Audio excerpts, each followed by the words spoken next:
श्री स्वामी समर्थ. घरामध्ये ही चित्र लावल्याने तुमच्या यशाचे मार्ग खुलणार आहेत. घरामध्ये आनंद निर्माण होणार आहे. कोणते आहेत ते चित्रे आता आपण बघूया.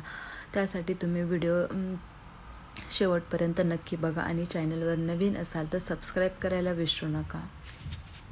अनेक जण घरामध्ये धावणाऱ्या पांढऱ्या घोड्याचे चित्र लावतात. अशी चित्र घरात लावणं चांगल्या प्रकारे शुभ मानलं जातं.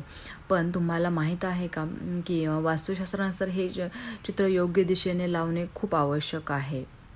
ही चित्र नेहमी घराच्या दक्षिण दिशेला लावावीत. त्यामुळे घरामध्ये नकारात्मक ऊर्जा टिकून राहत नाही. जी काही नकारात्मक ऊर्जा आहे ते पूर्ण नष्ट होते. घरामध्ये पॉझिटिव्हिटी निर्माण होते. अशी चित्र लावण्यासाठी दक्षिण दिशाबरोबरच उत्तर दिशा देखील योग्य मानली जाते. उत्तर दिशेला अशी चित्र लावल्याने घरामध्ये सुख समृद्धी येते. सुख समृद्धी ऐश्वर्य निर्माण होते. त्याच्यामुळे तुम्ही दिशा कोणती आहे, कोणत्या दिशेला तुम्ही काय चित्र लावताय हे खूप महत्त्वाचं आहे. बेडरूममध्ये कधीही धावत्या घोड्याचे चित्र लावायचं नाही आहे. यामुळे घरात अनुचित प्रकार घडण्याची सुद्धा शक्यता आहे. त्याच्यामुळे बेडरूममध्ये चुकूनसुद्धा तुम्ही धावत्या घोड्याचं चित्र लावायचं नाही आहे. शक्यतो ही चित्र घराच्या हॉलमध्येच लावायची आहेत. यामुळे घरात सुख शांती नांदते. तसेच घराची प्रगती होते. घरामध्ये जे यश आहे, तुमच्या यशाला येणारे अडथळे सगळे दूर होतात.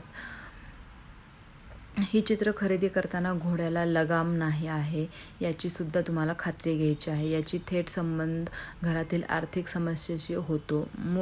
मुक्त घोडे असतील तर घरात आर्थिक चणचण भासत नाही. तर अशा प्रकारे हे आर्थिक समस्येचे काही घोड्यांचे नियम आहेत. तुम्ही कोणत्या दिशेला लावताय हे खूप महत्त्वाचे आहे. सांगितल्याप्रमाणे त्या दिशेला तुम्ही ते धावत्या घोड्यांचे फोटो लावा. चांगला अनुभव येईल तुम्हाला. आर्थिक समस्यांपासून सुटका होईल. तुमच्या यशाचे मार्गसुद्धा सगळे चालू होतील. व्हिडिओ जर हा तुम्हाला आवडला असेल तर लाईक करा आणि चॅनलवर नवीन असाल तर सबस्क्राईब करायला विसरू नका. श्री स्वामी समर्थ.